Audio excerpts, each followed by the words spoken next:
Good evening, family. Thank you for joining us for Hub Night tonight. We're so excited to be with you. Here I have Pastor Ken as our guest tonight. Pastor Ken, how are you? I'm doing well, thanks. Thanks for having me. Awesome. Great to have you. It's weird having the shoe on the other foot tonight. That's okay. I'm taking some time off, so. Good for you. It must be nice. So at church, we've been focused on in 1 Samuel the last few weeks, starting with Mother's Day, I believe, and kind of that week leading up to Mother's Day. We talked about Hannah and her son Samuel and how she gave him up to the Lord for his service. And we kind of focused on it a little bit more with the disappointment in the Now What series that you've been preaching on. And again with John Whitehead last night for Hub Night, which was phenomenal. So I just want to continue along with that tonight and continue talking about disappointment. I mean, right now is a time where I think we all... It's just like kind of a whiplash emotions. Absolutely. With disappointment and then joy and then fear and anxiety and just a flood of things we're being tossed to and fro. And I think a lot of the things we feel is disappointment. Yeah. And so we'll be focusing on the story of Saul and David tonight. King Saul and the future King David, who becomes king. And one of the things that really stuck out to me when reading the story of Saul and David is the difference between perception and reality. Yeah. And, you know, a lot of the times our perception and our reality are two entirely different things. And why do you think that sometimes God gives us the earthly eyes to see things through our perception, but it's not really God's reality? Well, I think that, you know, reality is, and it's just funny how this is, but reality is oftentimes that thing that doesn't really glitter. You know, it doesn't really attract us or draw us in that human way with our eyes or the other senses that get attracted by that. Yeah. And perception oftentimes, you know, is like we're always looking for the best looking, the strongest, the fastest, you know, the thing that glitters the most. And so I think kind of God allows us to do that allows us to weigh both because it's kind of navigating until we get to, you know, the truth of what something is, you know what I mean? And it's I would say typically kind of a faith test in a way, or a faith builder at least, you know, that we wouldn't always trust, you know, the many senses that we have and that we would understand that, you know, God kind of works between the senses and through the senses to get us to truth and get us to what he's doing and where he's at. And so I think it's a faith builder and a navigation thing, you know, that we would kind of not just go with our first emotion, our first reaction, but that we would be more grounded, more balanced in our thinking, and that we would weigh, you know, truth and you know, versus what could be truth, or, you know, what we're hoping might be truth, but it might not be, you know, what God has. I think a word that stuck out to me as you were talking was the word balance. I think it's so healthy to be in sort of that healthy middle between that perception and reality, but also just, you know, that we wouldn't be so polar opposites. Right now, I think it's in our world especially, and it just seems to be the last few years, you have to be on the polar extreme. Yeah. Or else it's either you're for me or against me. Yeah. You know what I mean? And you can't just be in the middle and sort of have that balanced perception of things. And I don't know why that is, that our society has gone that way, but it's definitely... Well, I think I have a good idea. I mean, I think social media has done a lot to, you know, really lead people in that direction because, you know, fortunately or unfortunately, and I'm not against social media, but what it does is that it really kind of makes people look at things through a totally... not different lens, but a lens where reality might not be any part of those pictures or those videos you're looking at. It's so easy to manipulate one single shot. Hide behind the camera, put a caption there, and for people to automatically think, oh my gosh, this is truth, this is reality, when it could be the furthest thing from the truth, you know what I mean? So again, not against social media, but I think that goes really far in kind of making it so polarizing and making it really difficult to navigate, you know, perception versus truth, because, you know, we can't as and it's so tempting, you know, you look at something and you want to react right away, you know, especially now in the day that we're living in with the whole COVID-19 pandemic, and there's so many theories and thoughts on both sides, and I'm not even saying one's right, one's wrong, or the other, but you really have to sift sober-mindedly and carefully through all the information that you're getting, the visual information and the written information, and really, you know, kind of take your time before you start making conclusions, and then start reposting things that you saw, and it's a wormhole, as you know. It can be a wormhole. The perception versus reality thing. I mean, it's every day the facts are changing. So as soon as you were to choose a side, immediately within a day, those facts are outdated. Yeah. So I mean, you have to. Everything in moderation, everything in a healthy balance. And so going into 1 Samuel here and talking about Saul and David, Israel, the people Israel, another people of polar extremes. Yeah. God calls them out of Egypt, and they were miserable in Egypt, and then they get into the wilderness. Finally, that God has set them free. And what are they? They're miserable. They're miserable. They're miserable. People of extremes, right? And that's just like us today. The Bible is still relevant. Absolutely. Today, it's humanity still deals with the same things today, and God's word is still true. And with the people of Israel, in 1 Samuel, they're sick of being ruled by judges. Yeah. So they call for a king. Yeah. They want a king. And as you know, in 1 Samuel chapter 10. Saul is going to be anointed king over the people Israel. And a little bit later in 1 Samuel chapter 15, it's going to be seen that Saul, who was chosen and anointed, makes some wrong decisions along the way. Yeah. As we can do as humans. Right. Right. But eventually the Lord is going to reject Saul. But at first, the people Israel, when they appointed Saul king, he was the perception of what they saw as king. Yeah. He was tall. Yeah. He was your guy. On the visual aesthetic, he looked like a king. Right. He had the qualities of a king. I don't know if you can elaborate on that at all. Yeah. I mean, the scripture says that he was, I would have chosen him for king. The scripture said he was a whole head height taller than everybody else. So he's twice my height, is what you're saying. pretty much. He stood out, and he's probably, I don't know, can't remember exactly how much it gets into his build, per se, if it does, but, he's probably a pretty built guy, probably hit the gym, pretty hard. And so if anybody's going to pick a ruler, it's going to be him. But unfortunately, you can't judge the heart, just that quickly. Yeah. And Saul had a lot of heart issues. Yeah. And in fact, it was always about him, and it was always about his perception in front of the people, which he says on a few occasions.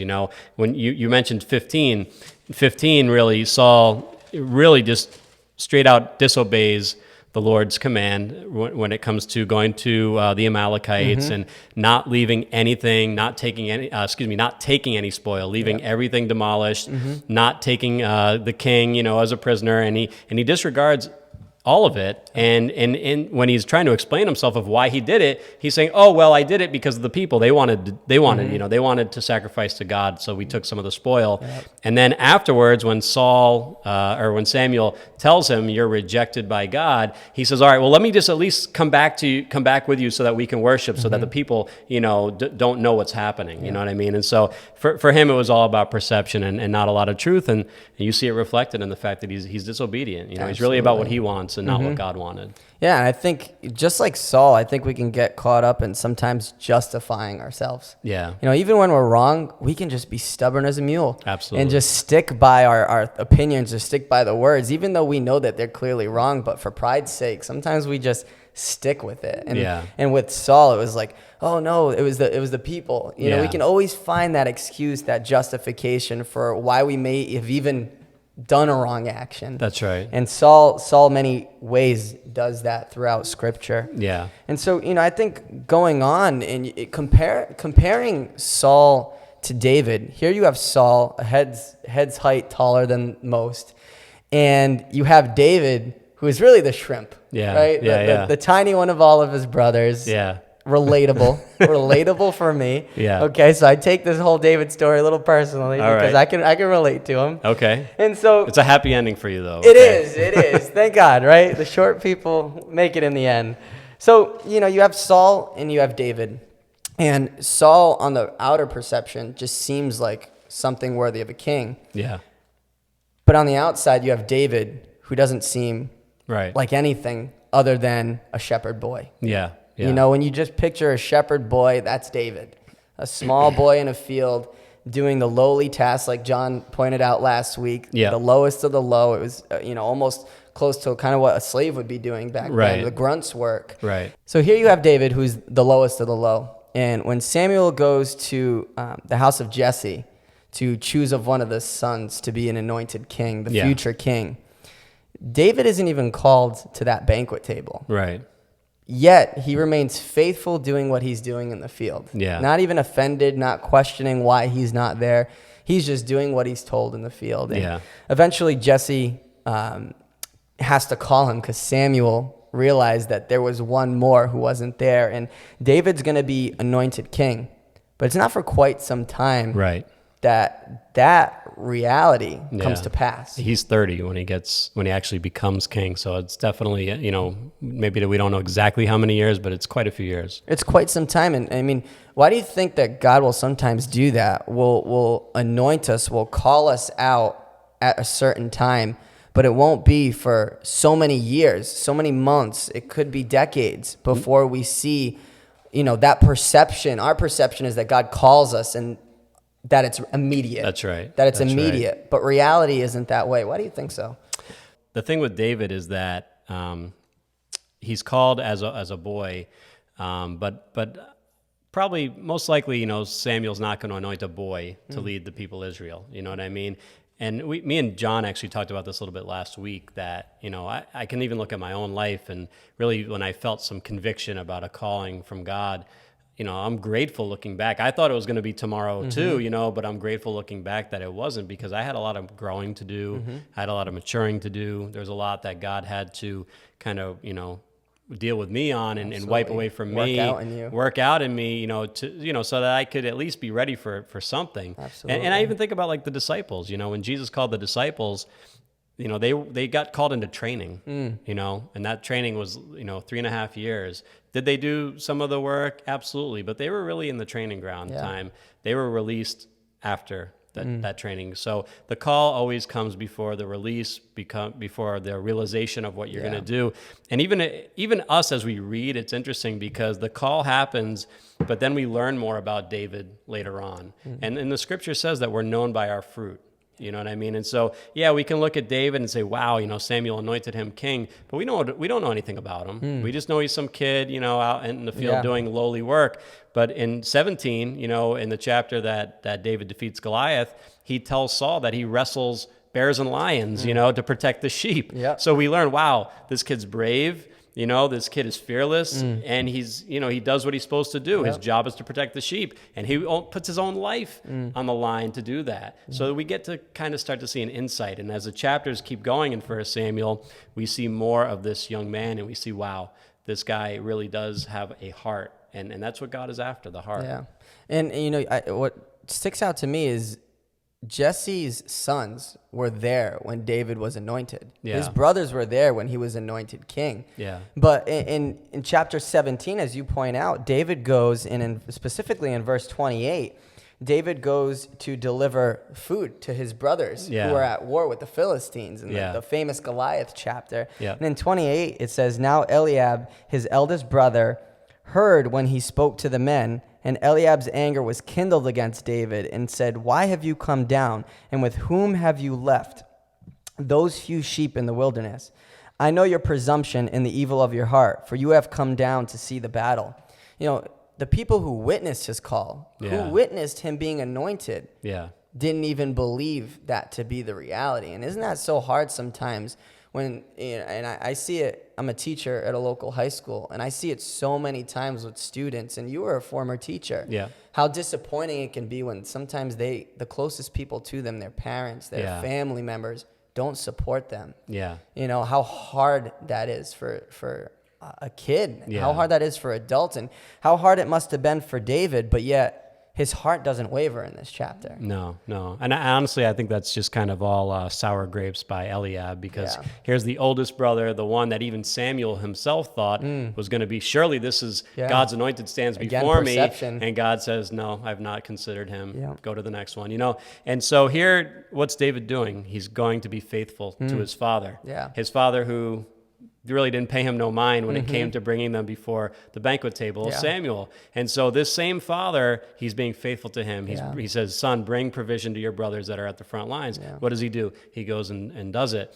And, the NIV, I love the NIV because the brother says, he goes, I know how conceited you are. Yeah. You know what I mean? And so he's probably thinking, now this guy thinks he's hot stuff. Yeah. And he's just coming to rub it in our faces just to come and watch the battle. Yeah. No, he was just being faithful like he's always been, But isn't that, what a great example David sets? Because I don't know about you, but if I were David, my older brother starts punking me off, I'm going to punk him off back. Yeah. But David was quiet and he was faithful. And what an example we should kind of set in our hearts, family, is, in times, especially right now, maybe we should learn how to be quiet more. Yeah. We should learn to listen more rather than just speak or blurt out all the time. Absolutely. Just be a people of peace. Yeah. Be a people who are still.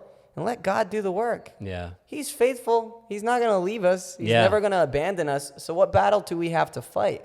We don't have to fight it. He's already won. And I think we can learn by David's example of being just a little bit more quiet. And not so quick to speak. Yeah. And, again, perception of David, the small boy, but yet he's the one who steps out of all the Israelites to go and defeat Goliath. That's right. That perception that Goliath is undefeatable. Yeah. And the people of Israel had planted that in their heart.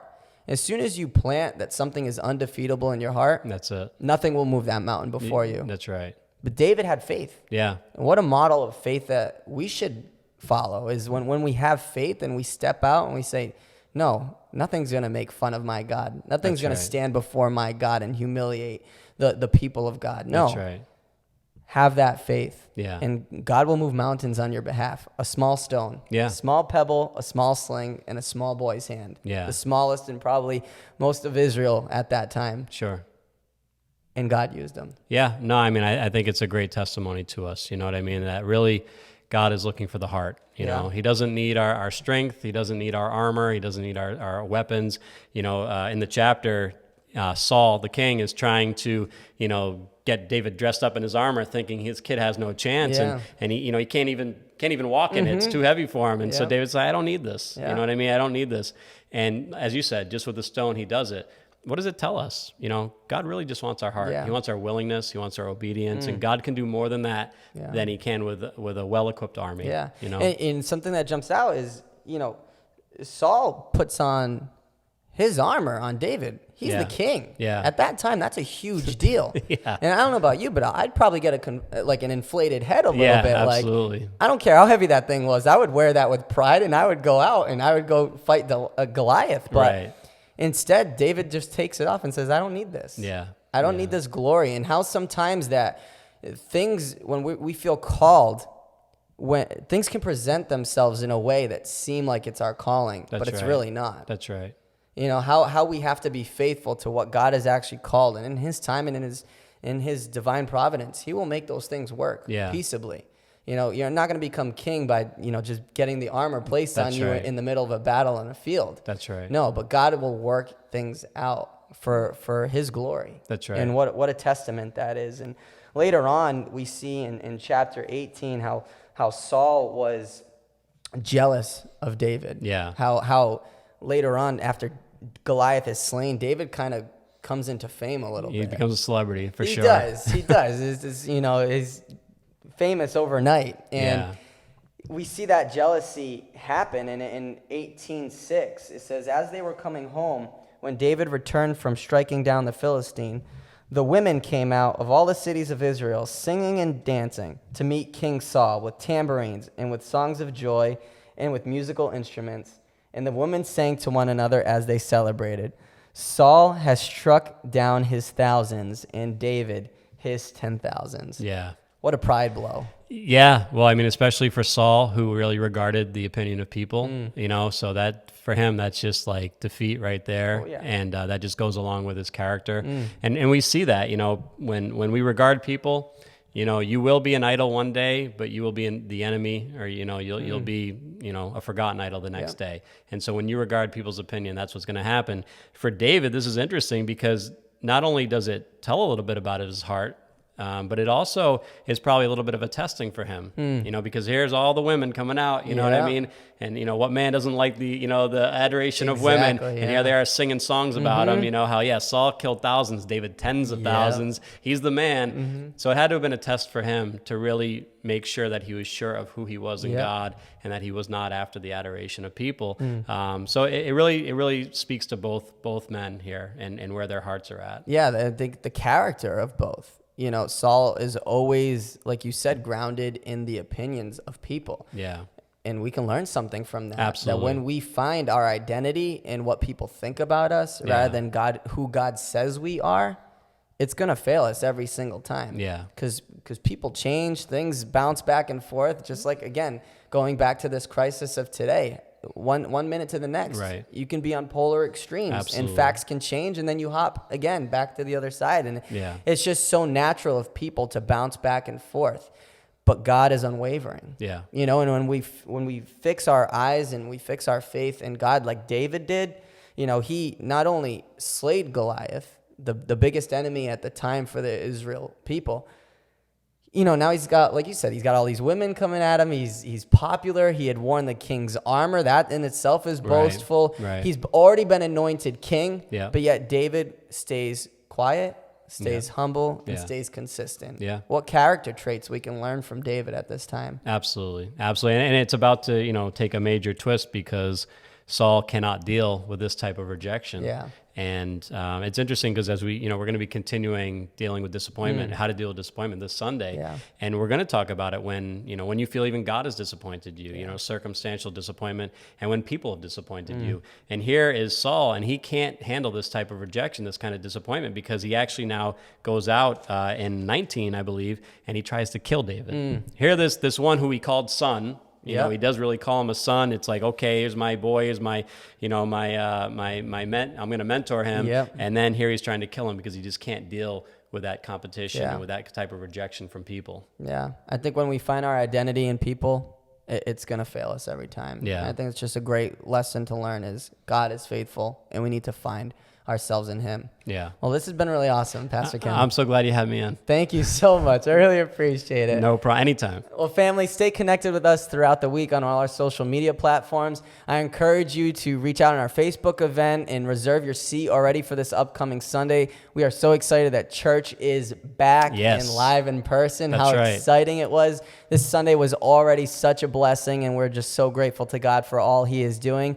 Continually pray that God would bring an end to this crisis so we can just join together without any stipulations or anything. But until that time, we're just going to remain faithful, remain consistent, remain humble. That's right. And try and be a little bit more quiet. Yes. Well, thank you for joining us. I encourage you to stay with us for worship. That's going to stay in the same stream. God bless you guys. God bless. Have a good night.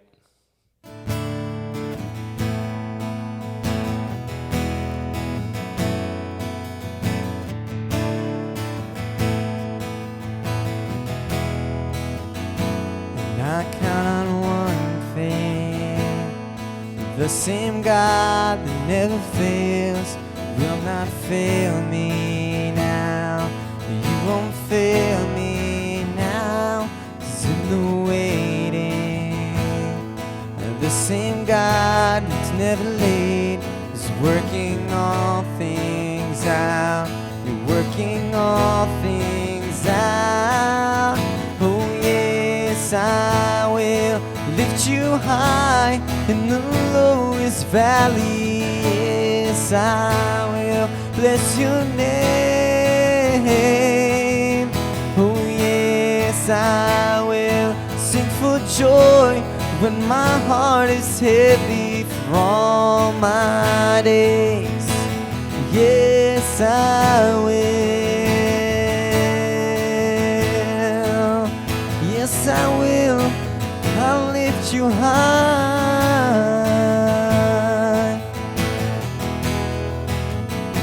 And I count on one thing, the same God that never fails will not fail me now. You won't fail me now, 'cause of the waiting, the same God that's never late, working all things out. You're working all things out.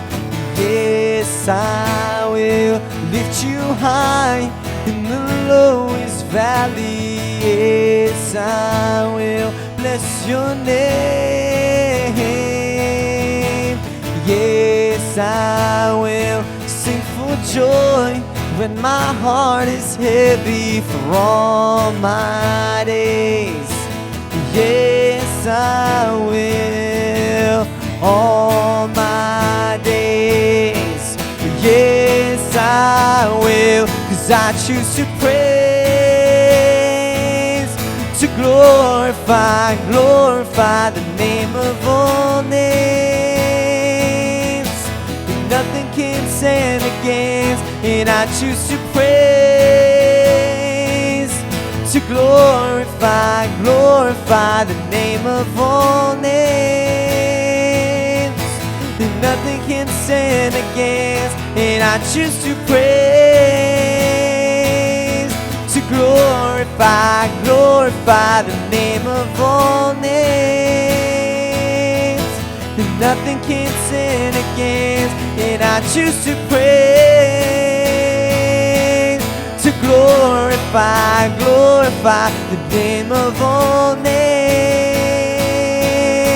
And nothing can stand against. Oh yes, I will lift you high in the lowest valley. Yes, I will bless your name.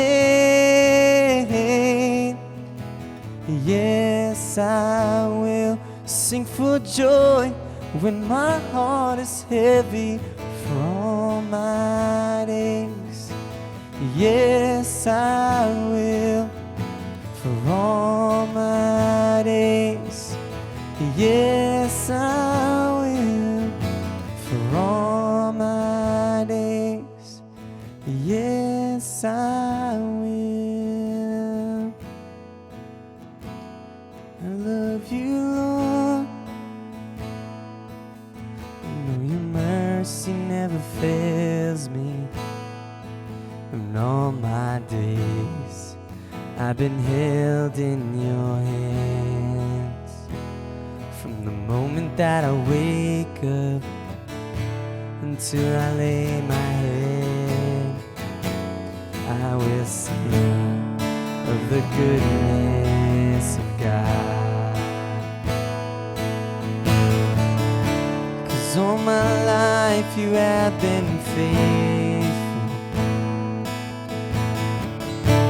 And all my life you have been so, so good. With every breath that I am able, I will sing of the goodness of God. And I love your voice. You have led me through the fire, darkest night.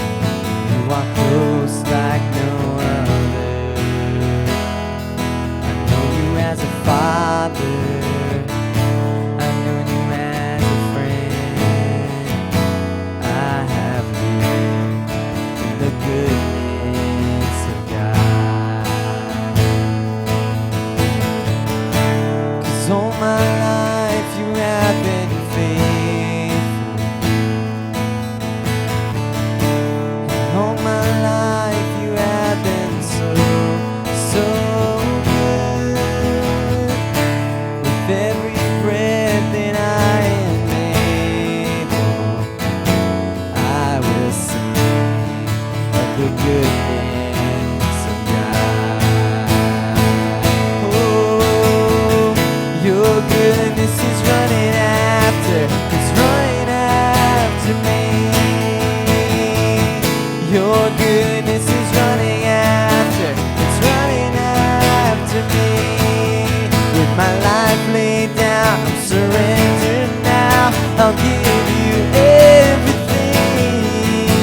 so good. With every breath that I am able, I will sing of the goodness of God. Yeah, 'cause all my life you have been faithful. All my life, and all my life you have been so, so good. With every breath that I am able, I will sing of the goodness of God. I will sing of the goodness of God. I will sing of the goodness of God.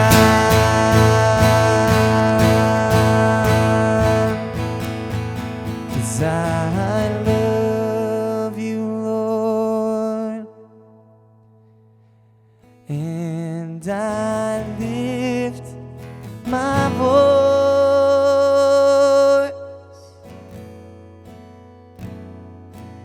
to worship you, oh my soul.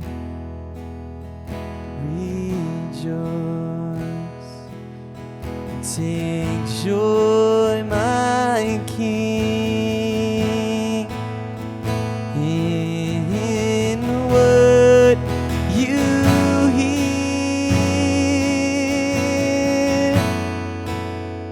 May it be a sweet, sweet sound in your ears. 'Cause I love you, Lord, and I lift my voice, yes I do, to worship you, oh my soul. Rejoice, take joy, my King, in what you hear. Let it be a sweet, sweet sound. Let it be a sweet, sweet sound. Let my life be a sweet, sweet sound in your ears. God bless you tonight, church.